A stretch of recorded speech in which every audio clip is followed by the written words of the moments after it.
I'm Clarabelle, 32, a kindergarten teacher from Michigan, and I've been married to Ryan for 4 years.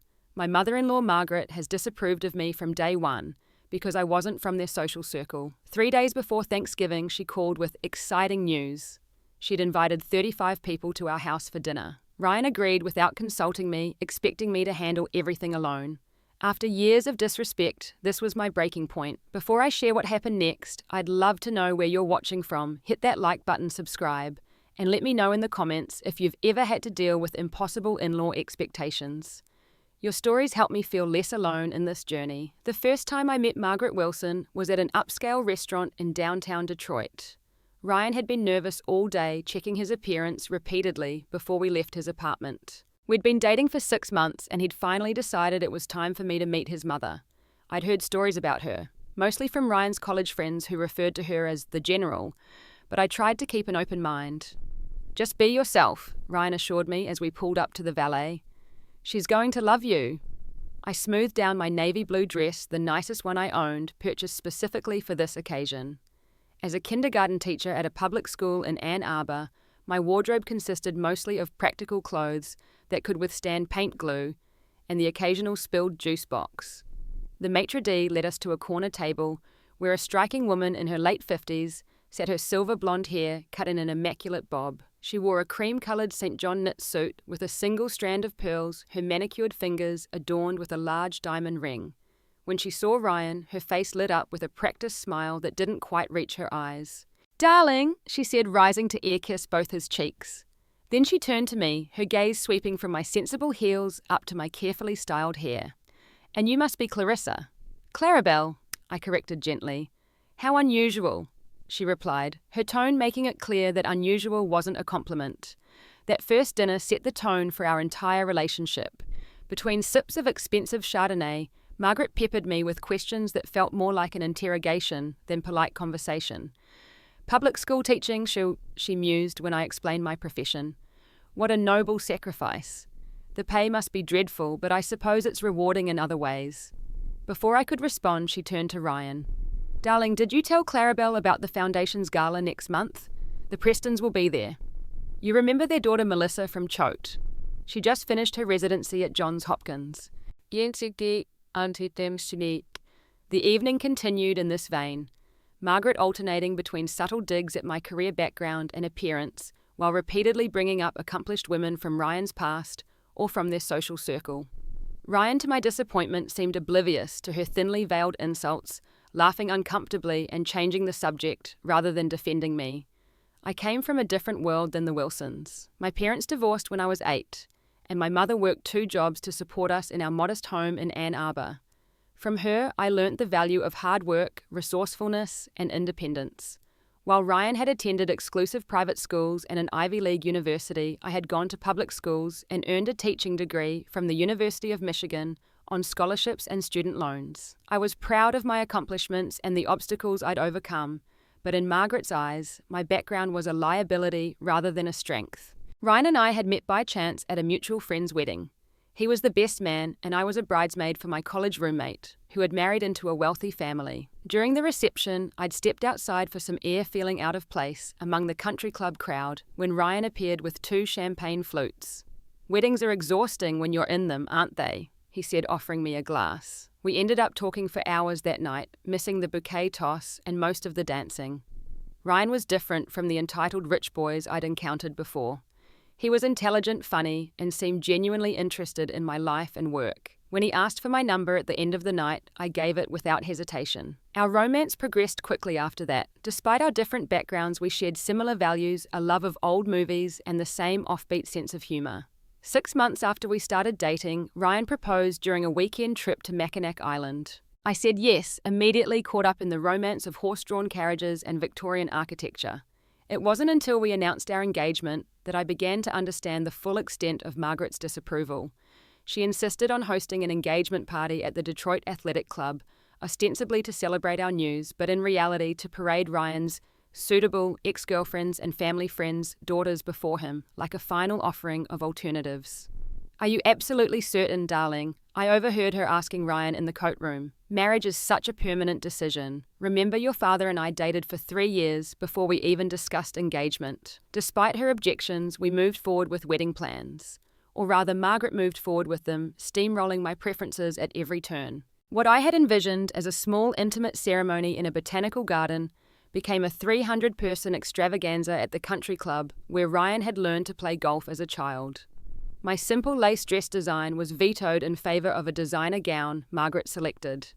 Even our honeymoon location was influenced by her insistence that Europe was the only acceptable destination for someone of Ryan's standing.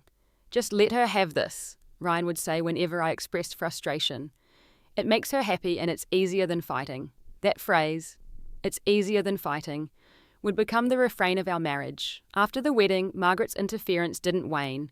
It simply took new forms. She would drop by our home unannounced, usually when Ryan was at work and I was alone, to offer unsolicited advice on everything from how I organized the kitchen cabinets to the appropriate way to fold his shirts. She sent decorators to our home as a gift, who proceeded to rearrange and replace furnishings without consulting me. When I started to grow herbs on our back patio, she hired landscapers to install an elaborate garden that required professional maintenance. Ryan, who worked long hours at his family's luxury car dealership business, seemed relieved that his mother had taken me under her wing. He didn't see her behaviour as controlling or undermining. To him, it was simply Margaret's way of showing love. "She's just trying to help," he would insist after particularly intrusive incidents. "That's just how she is." Monthly family dinners at Margaret's sprawling Tudor mansion in Grosse Pointe became an exercise in endurance. She would seat Ryan at one end of the long dining table and me as far away as possible, usually next to some elderly relative with hearing problems. The conversation would inevitably revolve around people and experiences I knew nothing about. Exclusive social clubs, boarding school traditions, family vacations to places I'd only seen in magazines. When I tried to contribute, Margaret had a talent for making me feel like an anthropological curiosity. Clarabelle just shared the most interesting story about public school budget cuts. She would announce to the table, her tone the same one might use when discussing a documentary about an exotic tribe. The first Thanksgiving after our wedding was particularly difficult. I had offered to host at our home, excited to begin our own traditions, but Margaret insisted that holiday gatherings were always held at her house. "It's tradition, dear," she said, patting my hand condescendingly. "Perhaps next year you can handle a less significant occasion. Easter brunch, perhaps." I spent that Thanksgiving in Margaret's kitchen, relegated to vegetable chopping, while she orchestrated the meal preparation like a military campaign. When I suggested adding rosemary to the mashed potatoes, a favourite recipe from my mother, Margaret smiled tightly and said, "The Wilsons have very particular tastes, dear. Best to stick with what they're used to." At dinner, she placed the dishes I had helped prepare at the far end of the table, serving her own contributions first and making a show of complimenting the family recipes that had been perfected over generations. The second Thanksgiving was worse.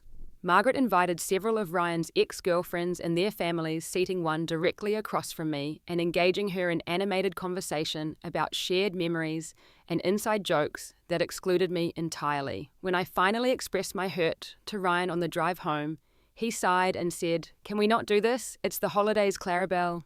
Mum went to a lot of effort. By our 3rd year of marriage, I had learned to swallow my frustrations, to smile through Margaret's subtle put-downs and Ryan's unwillingness to establish boundaries with his mother. I focused instead on my classroom, my small circle of friends, and the hope that eventually Ryan would see the situation clearly. That hope was fading fast by our 4th Thanksgiving as a married couple, the one that would change everything. The call came on Monday morning, 3 days before Thanksgiving. I was in my classroom during lunch break, cutting out construction paper leaves for a gratitude activity with my kindergartners. When I saw Margaret's name on my phone screen, I briefly considered letting it go to voicemail, but experience had taught me that ignoring her only led to more persistent attempts at contact. "Hello, Margaret," I answered, trying to sound pleasant. "Clarabelle, darling, I have the most exciting news." She trilled her voice, carrying that artificial brightness she used when she was about to steamroll someone's boundaries. The Thompsons are in town from London, and the Schermerhorns just returned from their yacht trip around the Mediterranean. Everyone is simply desperate to get together for Thanksgiving. I made a non-committal noise, scissors paused mid-cut. The Thompsons and Schermerhorns were old family friends of the Wilsons, whom I'd met only once or twice at Margaret's carefully orchestrated social gatherings. "So it's settled," she continued, not waiting for an actual response. We'll do Thanksgiving at your house this year. I've already spoken to Ryan, and he thinks it's a wonderful idea. My stomach dropped. Our house, but Margaret, Ryan, and I had planned a quiet Thanksgiving this year, just the two of us. After 3 miserable Thanksgivings dominated by Margaret, we had finally agreed to skip the family gathering and start our own traditions. Oh, that sounds dreadfully lonely, Margaret dismissed. No, this will be much better. The Wilsons have always believed in generous hospitality. Ryan's grandfather used to say that a holiday without a full table is hardly worth celebrating. How many people are we talking about? I asked, a sense of dread building. Let's see, Margaret said, and I could picture her tapping one manicured finger against her chin in fake contemplation, as if she hadn't already made a precise guest list. The Thompsons are 4, the Schermerhorns 6 with their children, and new son-in-law, the Prestons, 5 the Abbotts, 4 the Caldwells 3. Now that their oldest is at Oxford, Richard and I, of course, Aunt Judith and Uncle Walter Ryan's sister Lauren, and her husband and their twins cousin Philip and his new girlfriend the Winthrops, if they can make it back from Aspen in time. I'd say 35, give or take. 35 people, I nearly shouted, drawing curious looks from a few students who had come in early from recess. I lowered my voice. Margaret, that's impossible. Our dining room table seats 8, 10 if we squeeze. Oh, detail, she laughed. Ryan mentioned you have that lovely open concept main floor. We'll rent tables and chairs, of course. The catering will be the real challenge on such short notice, but I assume you'll want to handle most of the cooking yourself. Nothing says welcome like a home-cooked meal. Katuain. I felt like I was in some bizarre alternate reality. Catering, cooking, Margaret, I work full-time. Thanksgiving is 3 days away. There's no way I can prepare dinner for 35 people by myself. Don't be dramatic, Clarabelle, Margaret said, her voice taking on that edge of steel beneath the silk that I'd come to recognize. I raised 2 children while managing multiple charity boards and hosting dinner parties for Richard's clients twice a month. Surely you can manage one holiday meal. Unless, of course, you're saying you're not up to the standards the Wilsons have maintained for generations. Before I could respond, she launched into a detailed description of the menu she had already planned. Butternut squash soup with creme fraiche, 2 20-pound heritage turkeys, cornbread stuffing with oysters, mashed potatoes, sweet potato casserole, green bean casserole with homemade fried onions, Brussels sprouts with pancetta cranberry sauce made from scratch. Not that dreadful canned variety yeast, rolls 3 different pies and a traditional English trifle for the Thompsons. And of course the appropriate wines for each course, she added. I'll have those delivered tomorrow. Margaret, I interrupted, trying to keep my voice steady. I need to speak with Ryan about this. We had other plans and this is a massive undertaking with no notice. I told you I've already spoken with Ryan, she said, impatience creeping into her tone. He's thrilled to host his first major family holiday. Don't disappoint him, dear. Oh, and the rental company will deliver the tables and chairs tomorrow afternoon. Be sure someone is home to receive them. I'd come help, but I have my charity luncheon. Toodle-oo. She hung up before I could say another word. I sat at my small teacher's desk, construction paper, leaves forgotten, trying to process what had just happened. My hands were shaking with a mixture of anger and disbelief. I immediately called Ryan, who answered on the 4th ring, the sounds of the dealership showroom in the background. Hey, babe. Can I call you back? I'm with a client, he said hurriedly. No, you cannot call me back, I hissed into the phone.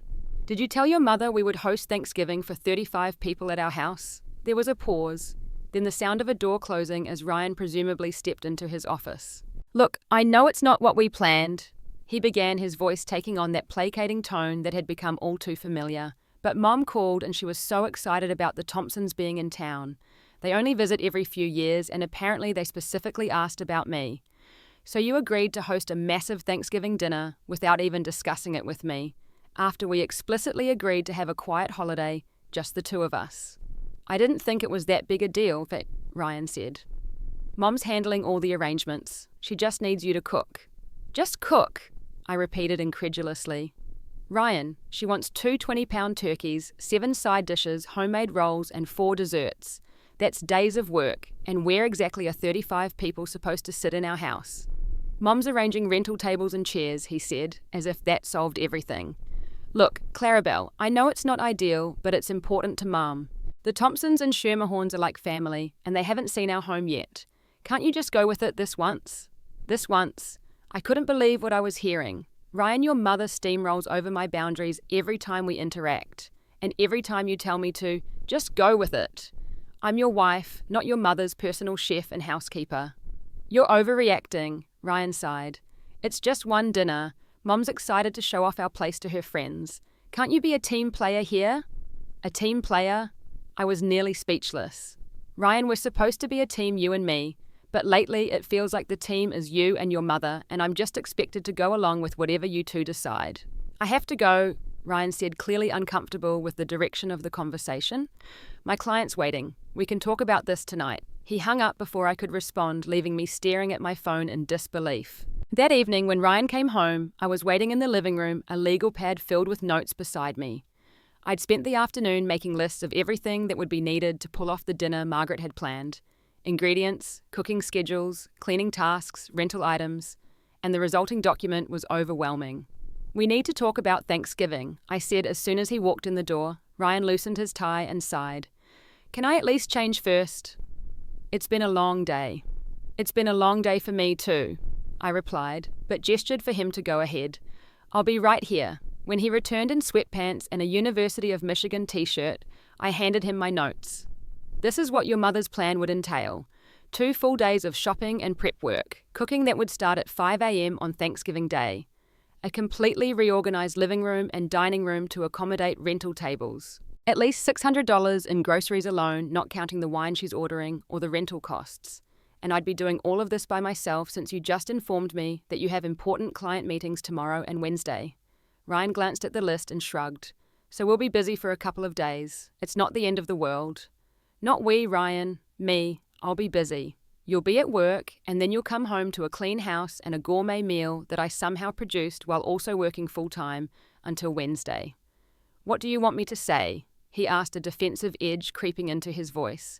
The clients are already scheduled. End-of-year sales are crucial for the dealership. I can't just cancel. I want you to say that you recognize this is an unreasonable demand, I said, fighting to keep my voice calm. I want you to call your mother and tell her that we can't host 35 people with 3 days' notice. We could suggest a restaurant or postponing until Christmas, or even a potluck where everyone brings something. Ryan ran a hand through his hair, a gesture I recognized as a sign of his frustration. Mum would never go for any of those options. You know how she is about holidays. Everything has to be just so. Yes, I know exactly how she is, I said. And that's the problem. Your mother makes impossible demands you agree without consulting me, and I'm left scrambling to meet Margaret's standards, which, by the way, I will never meet because she's already decided I'm not good enough.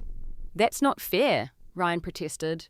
Mum has been nothing but welcoming to you. I stared at him, wondering if we had been living in the same marriage for the past 4 years.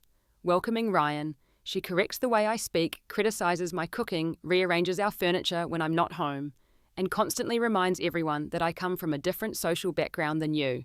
In what universe is that welcoming? You're exaggerating, gaped. He dismissed. Mum is just particular about certain things. If you made more of an effort to understand her way of doing things.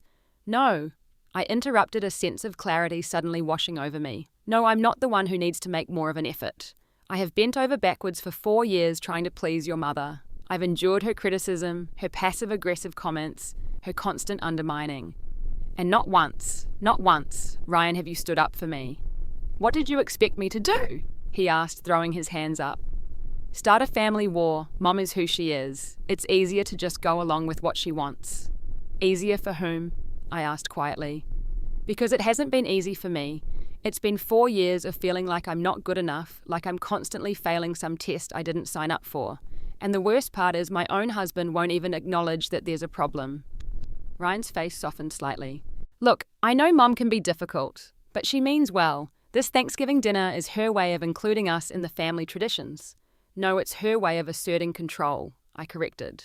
If she wanted to include us, she would have respected our plans or given us more than 3 days' notice. This isn't about family traditions. It's about Margaret deciding what happens in our home without any consideration for my time, my work, or my feelings. We went back and forth for nearly an hour, the conversation going in circles. Ryan couldn't, or wouldn't, see Margaret's behaviour as manipulative. In his mind, his mother was simply a strong-willed woman with high standards who wanted the best for her family. My objections were overreactions, my hurt feelings a sign that I was too sensitive. Finally exhausted and feeling completely unheard, I made one last attempt. What if we compromised? We could host but with a simplified menu. Or we could ask your mother to help with the cooking since this was her idea. Ryan shook his head. Mum's already ordered the rentals and started telling everyone about the menu. We can't change plans now. And you know she doesn't cook anymore since she had her kitchen remodeled. She supervises. Then what about catering? We could order most of the meal and I could make a couple of special dishes. Absolutely not, Ryan said firmly. Mum would be mortified if her friends found out we used catering. The Wilsons have always prided themselves on proper home-cooked holiday meals. The Wilsons this, the Wilsons that, I muttered. What about what the Smiths want? Or have you forgotten? That's my last name too. Ryan checked his watch and stood up. I need to take a shower. I have an early meeting tomorrow. He paused at the foot of the stairs and looked back at me. Just do what Mum wants, Clarabelle. It's one day. We'll get through it. As he disappeared upstairs, I sat alone in our living room, surrounded by lists and notes, for a dinner I didn't want to cook for people I barely knew, all to meet the impossible standards of a woman who had never accepted me. And in that moment, with perfect clarity, I realized that nothing was going to change. This pattern, Margaret making demands, Ryan acquiescing, me scrambling to comply, would continue for as long as I allowed it. Next would be Christmas, then Easter, then summer vacations and anniversary celebrations, all dictated by Margaret's whims and Ryan's unwillingness to stand up to his mother. I picked up my phone and almost without conscious thought began browsing flight options. San Diego appeared in the search results, a place I'd always wanted to visit with its perfect weather and beaches. There was a flight leaving early the next morning with a surprisingly reasonable last-minute fare. My finger hovered over the purchase button as I considered what I was contemplating. It was extreme, impulsive, potentially destructive to my marriage. But the alternative, continuing to be marginalized and disrespected in my own life, suddenly seemed unbearable.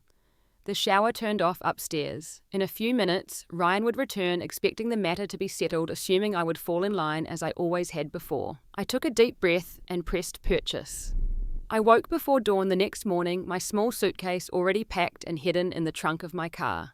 I'd stayed up late after Ryan fell asleep writing and rewriting a note, to leave for him, trying to explain my actions in a way that wouldn't seem completely insane. The final version was simple: Ryan, I can't do this anymore. Not Thanksgiving dinner, though that was the breaking point, but the larger pattern of your mother controlling our lives and you letting her. I need some space to think about what I really want and whether this marriage can give it to me. I'll be safe, and I'll be in touch when I'm ready. Clarabelle, I placed the note on the kitchen counter where he would see it when he came down for coffee. Then I crept out to my car in the dark, half expecting to lose my nerve at any moment. But as I turned the key in the ignition, I felt an unexpected sense of calm. For the first time in years, I was taking control of my own life, instead of reacting to Margaret's manipulations or Ryan's passivity. The rideshare driver who picked me up from the long-term parking lot was a grandfatherly man with kind eyes. Heading somewhere nice for the holiday? He asked as he loaded my small suitcase into the trunk. San Diego, I replied, surprised by the steadiness in my voice. Beautiful this time of year, he nodded. Family out there? No, I said after a moment. Just me. Kusasim. He glanced at me in the rearview mirror, perhaps noting my red-rimmed eyes, or the way I clutched my purse like a lifeline. Sometimes just me is exactly the right company, he said gently, and didn't ask any more questions for the rest of the drive. At the airport, everything felt surreal. I moved through security in a daze, half expecting Ryan to appear at any moment, having discovered my note, and rushed to stop me. But my phone remained silent as I boarded the plane, found my window seat, and watched Michigan grow smaller beneath me. It wasn't until we reached cruising altitude that the full weight of what I'd done hit me. I was flying across the country alone on Thanksgiving week. I had left my husband with nothing but a note. I had no return ticket, no real plan beyond a hotel reservation for 3 nights, and no idea what would happen next in my marriage. First time flying, eh? Asked the elderly woman in the aisle seat, noticing my white-knuckled grip on the armrests. No, I managed. Just first time running away. Instead of looking shocked or judgmental, she nodded thoughtfully. I did that once, she confided. 43 years ago, my husband and his mother had been making decisions about our life without consulting me for 5 years. Where we would live, how we would spend our money, even when we would have children. I stared at her, wondering if I'd somehow manifested this conversation from my subconscious. What happened? I packed a bag one day while he was at work and took a bus to my sister's place in Oregon. Didn't tell him where I was going. She smiled at the memory. He was frantic, of course. Called the police, my friends, my workplace. When he finally tracked me down 2 weeks later, I told him I wasn't coming back unless things changed. Did they? I asked, desperate to know how her story ended. Yes and no, she replied thoughtfully. My husband made promises, big ones. Said he'd stand up to his mother, put me first from then on. And he tried, he really did. But old patterns are hard to break. After 6 months, we were sliding back into the same dynamic. That's when I realized that I had to be the one to break the cycle. I had to be willing to walk away again if my boundaries weren't respected. So what did you do? I got very clear about what I needed, she said firmly. Put it in writing. Told him these were my non-negotiables for staying in the marriage. His mother would not make decisions for our family. He would consult me before agreeing to any plans that affected us both. We would see a counsellor to work on our communication. She paused. And I meant it. I was prepared to leave permanently if things didn't change. Were you scared? I asked, recognizing my own fear reflected in her story. Terrified, she admitted, but not as scared as I was of living another 40 years, being treated like an afterthought in my own marriage. Pamasean. She patted my hand. It worked out for us eventually. We celebrated our golden anniversary last year. But I won't lie to you. It was hard work and there were times I wasn't sure we'd make it. Her story gave me a strange sense of comfort. I wasn't crazy for feeling that something had to change dramatically in my marriage. I wasn't alone in taking a drastic step to force that change. As the plane began its descent into San Diego, I thanked the woman for sharing her experience. I don't know if my story will have a happy ending like yours, I admitted. The ending isn't written yet, dear, she replied wisely. Just remember that you're the author of your own life, not your husband, and certainly not your mother-in-law. The San Diego air was warm and fragrant when I stepped out of the airport terminal. It was a shock to my system after Michigan's grey November chill. I caught a rideshare to the modest hotel I'd booked near Pacific Beach, watching palm trees and colourful buildings pass by the window. My room was small but clean, with a partial ocean view if I stood at the far corner of the window. I set down my suitcase and turned on my phone for the first time since leaving home. As expected, there were multiple missed calls and texts from Ryan, beginning with confusion early in the morning when he found my note, escalating to anger, then concern, then desperate pleas for me to call him and let him know I was safe. I sent a brief text. I'm safe. I need some time and space. I'll call when I'm ready to talk. Almost immediately, the phone rang. Ryan calling back. I declined the call and turned my phone off again. Then I changed into comfortable clothes, put my hair in a ponytail, and headed to the beach. The Pacific Ocean stretched before me, vast and blue and completely indifferent to my personal drama. I walked along the shore, letting the cold water occasionally splash over my bare feet, breathing deeply for what felt like the first time in years. With each step, I tried to process the turmoil of emotions churning inside me. Guilt for leaving so abruptly, anger at Ryan's dismissal of my feelings, fear about the future of my marriage, and underneath it all, a surprising sense of liberation. I found a quiet spot on the sand and sat watching the waves, letting my mind wander where it needed to go. I thought about the early days with Ryan, how alive and cherished I had felt. I remembered the gradual erosion of my confidence as Margaret's criticisms and Ryan's passivity wore me down. I reflected on how many times I had swallowed my true feelings to keep the peace, how often I had made myself smaller to avoid rocking the boat. As the sun began to set over the ocean, painting the sky in dramatic pinks and oranges, I made a decision. I would give myself the gift of 24 hours completely disconnected from Ryan and Margaret. One full day to listen to my own thoughts without their voices drowning out mine. After that, I would turn my phone back on and begin to deal with the consequences of my actions. I ate dinner alone at a small Mexican restaurant near my hotel, savouring fish tacos and a margarita while watching families and couples at nearby tables. Was I envious of their seemingly uncomplicated happiness? Perhaps a little. But I also reminded myself that every relationship has its challenges, its hidden dynamics, invisible to outsiders. Back in my hotel room, I took out the journal I had packed and began to write. Not just about Thanksgiving and Margaret's latest boundary violation, but about the entire pattern of our marriage. I documented specific incidents over the years. Margaret rearranging our furniture, Ryan dismissing my concerns, holidays dominated by Wilson family traditions, with no room for mine social gatherings, where I was subtly excluded or belittled. Page after page filled with examples that, taken together, painted a clear picture of a relationship where my needs and feelings were consistently deprioritized. I slept fitfully that night, alternating between certainty that I had done the right thing and panic that I had destroyed my marriage with one impulsive action. But when I woke to sunlight streaming through the curtains and the distant sound of waves, I felt more settled than I had in months. I spent Thanksgiving Day walking for miles along the beach, exploring the nearby neighborhoods, and sitting in a small cafe with my journal, continuing to clarify my thoughts. In the evening, I discovered that a local restaurant was offering a special Thanksgiving meal for solo travelers. The hostess seated me at a large round table with 6 other people: a retired professor on a cross-country road trip, a nurse who had volunteered to work the holiday weekend and was celebrating early, a young couple whose flight to visit family had been cancelled, and 2 women friends in their 60s who had decided to skip family drama this year in favour of a peaceful getaway. We shared stories over turkey and cranberry sauce, none of us knowing each other's full histories, but finding connection in our temporary community. When I vaguely mentioned needing space from family expectations, there were knowing nods around the table. Families are complicated, the professor observed.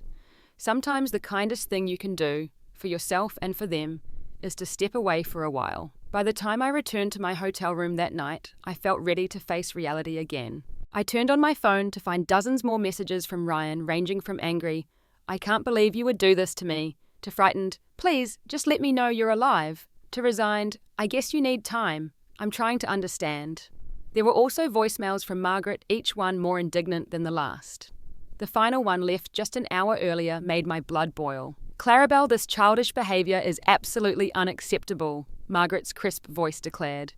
"Do you have any idea of the embarrassment you've caused Ryan? I've had to tell everyone that you had a family emergency." The Thompsons were very disappointed. If you had concerns about hosting Thanksgiving, there were proper ways to address them. Running away like a teenager having a tantrum is beneath you. I expected better even from someone of your background.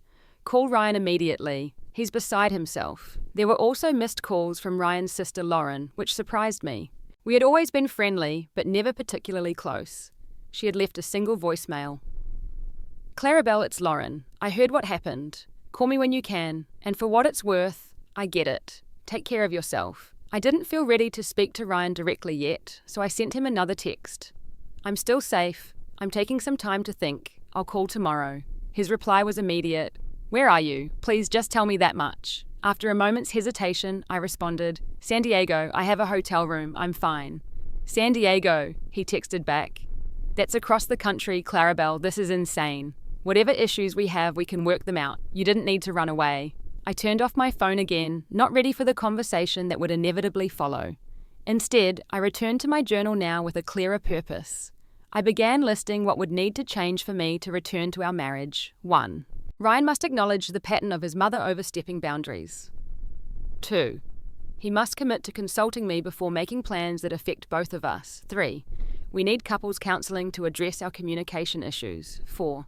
Clear boundaries must be established with Margaret, and Ryan needs to enforce them. 5.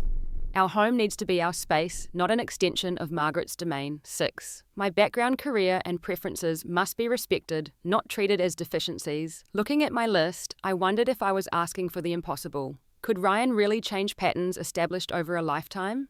Would Margaret ever truly accept me as an equal member of the family? Was I prepared to walk away permanently if these conditions weren't met? I didn't have answers yet, but for the first time in years, I was asking the right questions. The following morning, I found a quiet corner of the hotel's outdoor patio, ordered a large coffee, and finally called Ryan. "Clarabelle." He answered on the first ring, his voice a mixture of relief and lingering anger. "Thank God. Are you okay?" "I'm fine," I assured him, trying to keep my voice steady. I needed some space to think. "Space to think," he repeated incredulously. "You flew across the country without telling me I had to call the police. Your school called when you didn't show up for work. Do you have any idea what the last 2 days have been like?" I took a deep breath, reminding myself not to fall into the familiar pattern of apologizing when I wasn't the only one at fault. I left a note explaining why I was going. I texted to let you know I was safe. A note? I text Clarabelle, "We're married. You don't just disappear because you're upset about Thanksgiving dinner plans." It wasn't about the dinner plans, I said quietly. It was about what they represented. It was the last straw after years of your mother controlling our lives and you letting her. "So you decided to ruin Thanksgiving for everyone?" Ryan's voice rose in frustration. Do you know what I had to deal with? Mum was hysterical. The rental company showed up with tables and chairs that I had to turn away. I had to call every guest and explain that dinner was cancelled because my wife had some kind of breakdown. His words stung, but they also confirmed what I had suspected. That's exactly the problem, Ryan. You're more concerned about your mother's feelings and social embarrassment than about why I felt desperate enough to leave. There was a long pause. What was I supposed to think?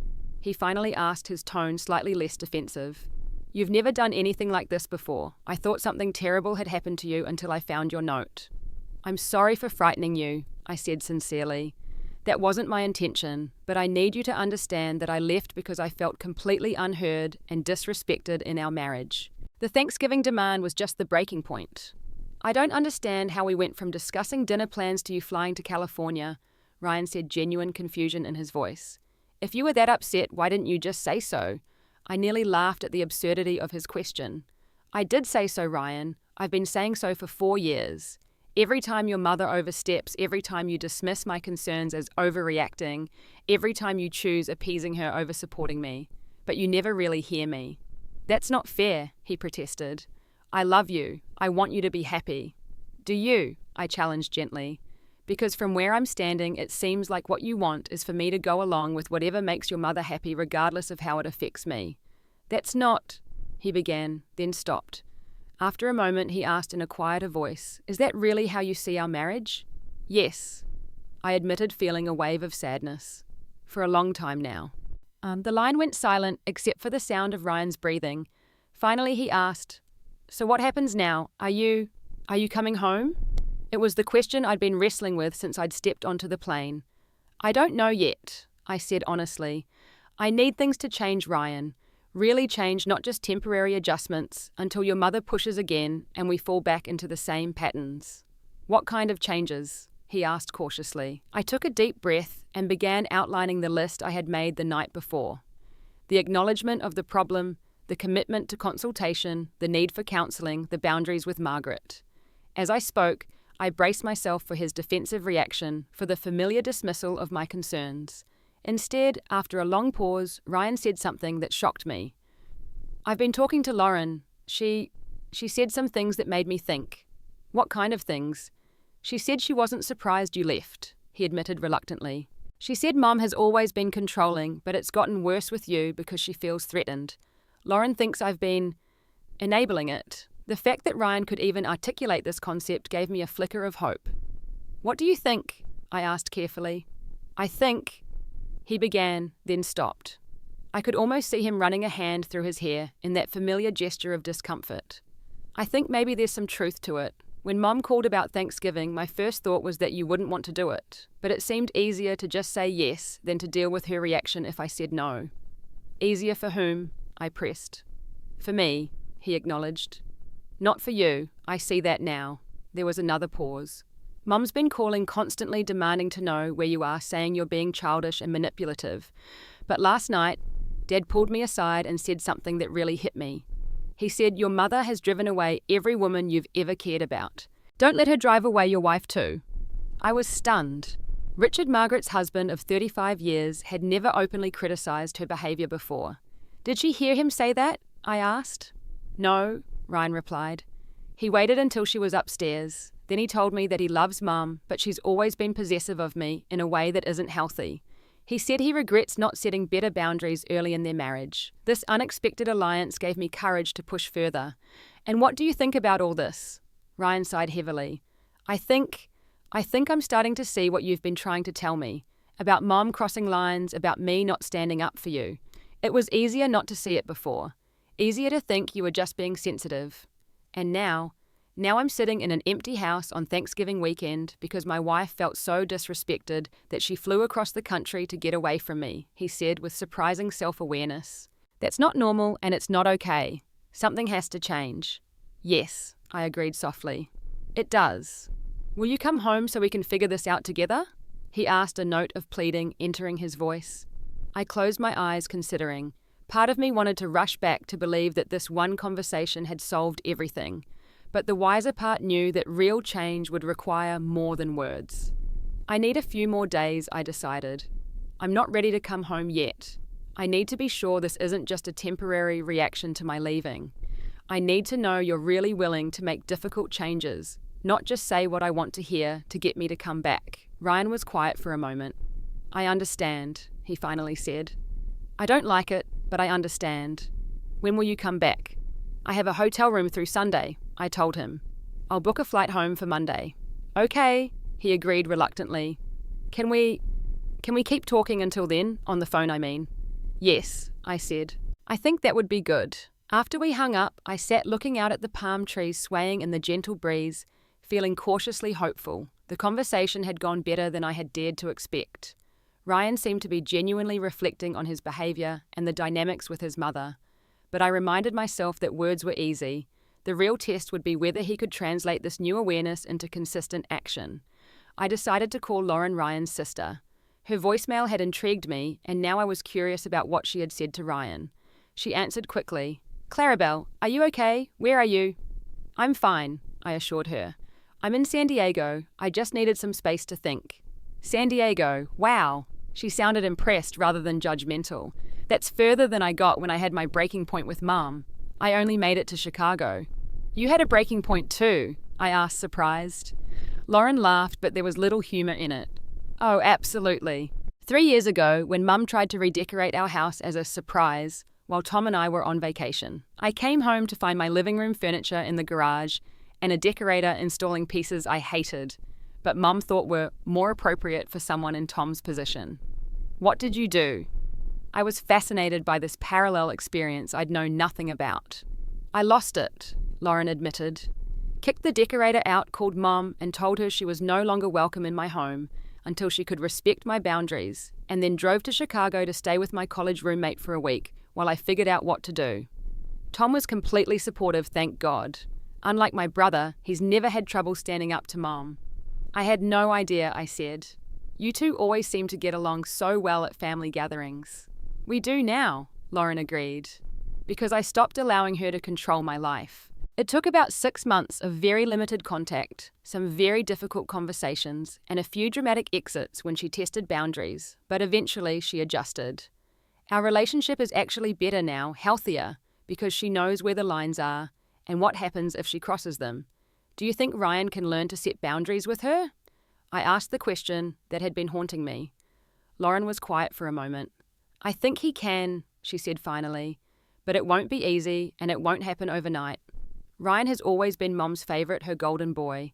He hates disappointing her, and he's never had to deal with the consequences of not standing up to her until now." "What did you say to him?" "He mentioned that you two talked." "I was brutally honest," Lauren said.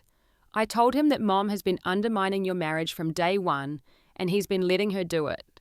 I told him about my own breaking point and how things changed afterward.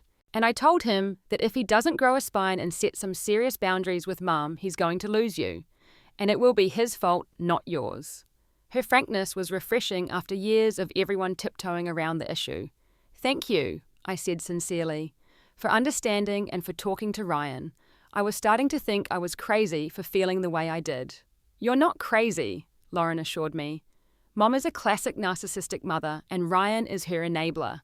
It's a dynamic that's been in place his whole life, and it won't change without some serious work on his part." We talked for nearly an hour, Lauren sharing stories of her own struggles with Margaret and offering advice based on what had worked in her situation. By the time we hung up, I felt less alone and more validated in my decision to draw a line in the sand. Over the next few days, Ryan and I spoke daily. Our conversations were sometimes difficult, occasionally tense, but more honest than they had been in years. He told me about the catering order he'd hastily placed for a scaled-down Thanksgiving dinner for just his parents and a few close family members. He admitted that when faced with actually having to execute Margaret's elaborate plans himself, he'd quickly opted for the very solution I had suggested, and Margaret had accepted it without complaint.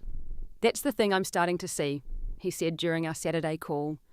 "When I push back, when I set a limit, Mum adjusts. She doesn't like it, but she deals with it. All these years I've been afraid of her reaction, but the actual fallout is never as bad as I fear." "That's exactly what Lauren said," I told him. She called it catastrophizing, imagining the worst possible outcome to avoid having to take a difficult action. "Lauren's been coaching me," Ryan admitted. "She came over yesterday and we role-played different scenarios with Mum. It was actually kind of helpful, even if it felt ridiculous at first. These glimpses of Ryan's efforts to understand and change gave me hope, but I remained cautious. One weekend of insight couldn't erase years of established patterns. On Sunday evening, I booked a flight back to Michigan for the following afternoon. As I packed my small suitcase, I reflected on how much had changed in just 5 days. I had arrived in San Diego feeling desperate and unheard.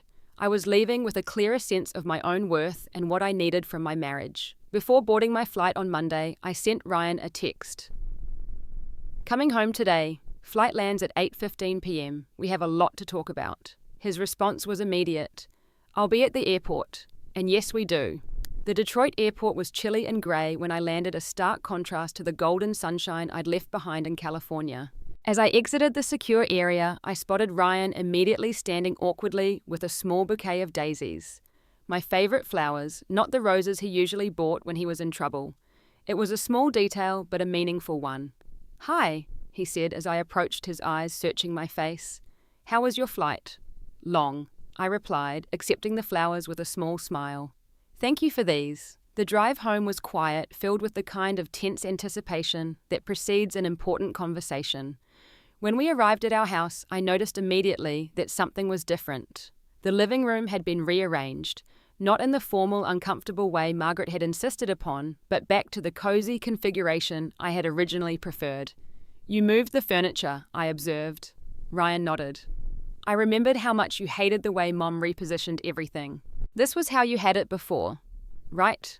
"Yes," I confirmed, touched by this concrete acknowledgement of a boundary Margaret had crossed.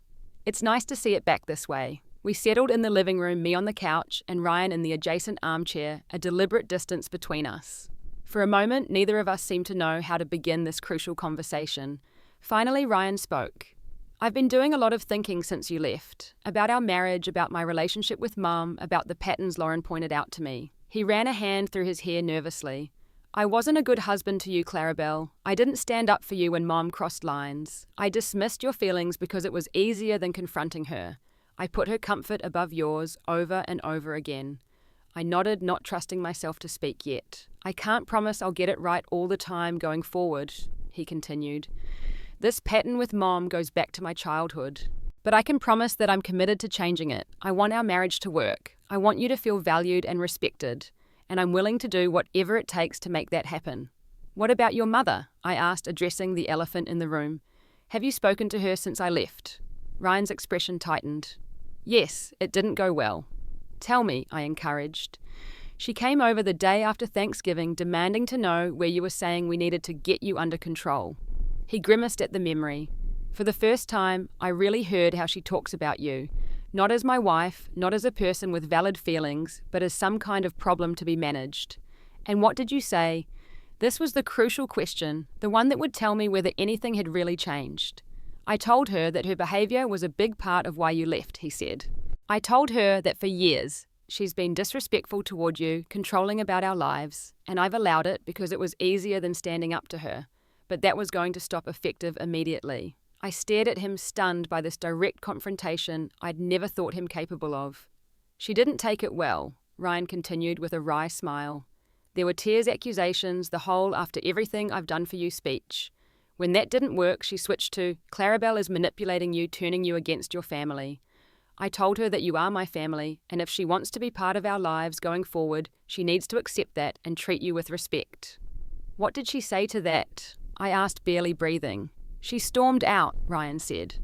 "Called me ungrateful, said she needed time to process my betrayal."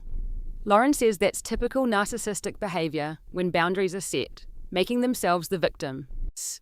I nodded, processing the significant shift in Ryan's relationship with his mother. "Do you regret saying those things to her?" "No," he said firmly. "I regret not saying them years ago. I regret all the times I let her make you feel less than because I was afraid of her disapproval. That's what I regret." His words warmed something in me that had gone cold over the years of feeling unsupported. But I reminded myself that words needed to be backed by consistent actions. "I appreciate what you're saying," I told him carefully. "But this can't be a one-time stand. Margaret will test these new boundaries repeatedly. She'll try different tactics. She'll reach out to other family members to pressure you. Are you prepared for that?" Ryan nodded solemnly. "Lauren warned me about that too. She calls it an extinction burst. When someone's used to getting their way, they ramp up the manipulation before they finally accept the new normal. I'm not saying it will be easy, but I'm committed to this change. I need you to understand something, I said, leaning forward to emphasize my point. I can't go back to how things were. I won't survive it emotionally. If we're going to make this marriage work, things have to be fundamentally different. That means couples counseling. That means you consistently prioritizing our relationship over your mother's demands. That means both of us making decisions together about our lives. I understand, Ryan assured me. I've already researched some therapists who specialize in family systems and boundary issues. We can look at the options together and decide who might be the best fit. This proactive step taken without my prompting gave me hope that Ryan's commitment to change was genuine. We spent the next hour discussing specific boundaries that needed to be established with Margaret. No more unannounced visits, no more rearranging our home, no more criticizing me or my background, no more making plans that involved us without consulting both of us first. What about holidays? I asked the original catalyst for my departure, still a sensitive topic. I think we should establish our own traditions, Ryan suggested. We can visit family for some holidays if we both want to, but we're not obligated to spend every holiday with my parents. And if we do visit, we visit as a united team, not as me and my mother versus you. As our conversation wound down, I felt cautiously optimistic. Ryan seemed genuinely committed to changing the dynamic with his mother and strengthening our marriage. But I also knew that real change would take time, effort, and probably some setbacks along the way. I can't promise that everything will be perfect immediately, I told him. I have a lot of hurt to work through, a lot of trust to rebuild, but I'm willing to try if you are. I am, he assured me, reaching for my hand. More than anything. That night, as we prepared for bed in the same room, but with a new awareness of the fragility of our relationship, Ryan asked quietly, was it worth it? Going to San Diego, I mean. Did it help? I considered the question carefully. Yes, I finally said. It gave me the space to realize what I needed, what I was, and wasn't willing to accept anymore. And maybe it was the wake-up call we both needed. He nodded thoughtfully. I'm sorry it took something so dramatic for me to see what was happening, but I'm grateful you didn't just give up on us. I almost did, I admitted. If you hadn't been willing to acknowledge the problem and commit to real change, I don't think I would have come back. I know, he said softly. That's why I'm not taking this second chance for granted. The weeks that followed were challenging as we began the work of rebuilding our relationship on healthier foundations. We started couples counseling with a therapist who specialized in family of origin issues. In our sessions, we explored how Ryan's upbringing had shaped his conflict avoidance and his difficulty setting boundaries with Margaret. We worked on communication strategies and practiced difficult conversations in the safety of the therapist's office before having them in real life. Margaret, as predicted, did not accept the new boundaries easily. She tried various tactics to reassert control, guilt trips, health complaints, enlisting other family members, to pressure Ryan, even showing up unannounced once, despite our explicit boundary against this. Each time Ryan held firm, sometimes with more confidence than others, but always following through on the consequences we had agreed upon. The most significant test came at Christmas, when we declined Margaret's invitation to spend the entire week at her house, as had been the Wilson tradition. Instead, we offered to come for Christmas dinner, only allowing us to spend Christmas Eve and morning establishing our own traditions as a couple. Margaret's response was dramatic. Christmas has always been a full family affair, she insisted, during a tense phone call that Ryan put on speaker so I could hear. Everyone stays at the house. It's tradition. We understand that's been the tradition, Ryan replied calmly, using the communication techniques we'd practiced. But this year, Clarabelle and I have decided to create some traditions of our own as well. We're happy to join everyone for dinner on Christmas Day. This is her doing, isn't it? Margaret accused. She's trying to separate you from your family. No, Mum, Ryan said firmly. This is both of us making decisions that work for our marriage. Clarabelle is my family too, and her needs and wishes are just as important as anyone else's. I never thought I'd see the day when my own son would choose an outsider over his mother, Margaret said tearfully. In the past, this kind of emotional manipulation would have immediately caused Ryan to backtrack and give in. This time, although I could see the conflict in his eyes, he stood his ground. Clarabelle is not an outsider, Mom. She's my wife. And this isn't about choosing one person over another. It's about creating healthy boundaries that work for our marriage. We'd love to see you on Christmas Day, but we understand if you'd prefer we not come at all. There was a long silence, then Margaret said stiffly, "Fine. Christmas Day, but don't expect me to be happy about it." After he hung up, Ryan looked exhausted but proud. "That was hard," he admitted, "but it felt good to finally say what needed to be said." "You did really well," I assured him, genuinely impressed by his newfound backbone. Christmas Day at the Wilson house was tense but civil. Margaret was cool toward me, but refrained from her usual barbed comments. Richard went out of his way to be welcoming, perhaps in an effort to compensate for his wife's chilliness. Lauren and her husband Tom provided crucial support, creating a buffer and changing the subject whenever conversations veered into uncomfortable territory. By New Year's, a tentative new normal had begun to establish itself. Margaret had not suddenly transformed into a warm, accepting mother-in-law, but she had grudgingly adjusted to the new boundaries. Ryan was becoming more confident in maintaining these boundaries without my prompting. Our marriage, though still healing, felt stronger and more balanced than it had in years. On the anniversary of my impulsive flight to San Diego, Ryan surprised me with plane tickets. "I thought maybe we could make it a tradition night," he explained. "A week in San Diego each year, to remember how close we came to losing everything and how far we've come since then." As we walked along the same beach where I had done so much soul-searching a year earlier, I reflected on the dramatic changes in our lives. Our marriage wasn't perfect, no relationship is, but it was healthier, more equal, more respectful than I had ever thought possible in those dark days before my escape. "Do you ever regret it?" Ryan asked as we watched the sunset. "Taking such a drastic step?" "No," I said honestly. "Sometimes it takes something dramatic to break old patterns. If I hadn't left that day, we'd probably still be stuck in the same destructive cycle." "I'm glad you were brave enough to draw that line in the sand," he said, squeezing my hand, even though it was terrifying at the time. "Me too," I agreed. Sometimes you have to be willing to walk away to find your way back to something better. A year has passed since that first return trip to San Diego, and our lives have continued to evolve in ways I never could have imagined when I boarded that flight 2 Thanksgivings ago. The journey hasn't been without challenges, but the fundamental shift in our relationship has held firm through all of them. Ryan has maintained the boundaries we established with Margaret, though not without occasional struggles. There have been moments when he's slipped back into old patterns, times when Margaret has found new ways to test limits, but the difference now is that we face these challenges together as a united team. The most significant test came 3 months ago when I discovered I was pregnant. We were both thrilled. We had been trying for nearly a year, but also apprehensive about how this news would affect the delicate balance we had established with Margaret. We knew that grandchildren often become a new battleground for controlling parents. "We need a plan," I told Ryan as we discussed how and when to share our news. Clear boundaries from the very beginning about visits, parenting decisions, everything. Ryan agreed, and together we crafted a set of guidelines before telling anyone about the pregnancy. When we finally shared the news with Margaret and Richard at a dinner at our home, we were prepared for Margaret's inevitable attempt to take over. It came almost immediately. "Oh, this is wonderful," she exclaimed, already pulling out her phone. "I'll call my interior designer tomorrow. The 3rd bedroom would make a perfect nursery. I'm thinking a Peter Rabbit theme, very classic." Ryan and I exchanged glances and he spoke up. "Mum, we appreciate your excitement, but Clarabelle and I will be designing the nursery ourselves. It's something we're looking forward to doing together." Margaret looked taken aback but quickly rallied. "Well, of course you'll have input, dear, but my designer has connections to the best furniture makers. You'll want quality pieces that can become family heirlooms." "Actually," I said gently but firmly, "we've already started looking at options that fit our style and budget, but we'd love your input on books you think every child should have.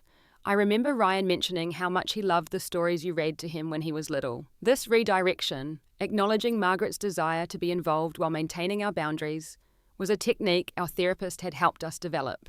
It didn't always work, but in this instance, Margaret seemed pleased by the invitation to share a meaningful part of Ryan's childhood.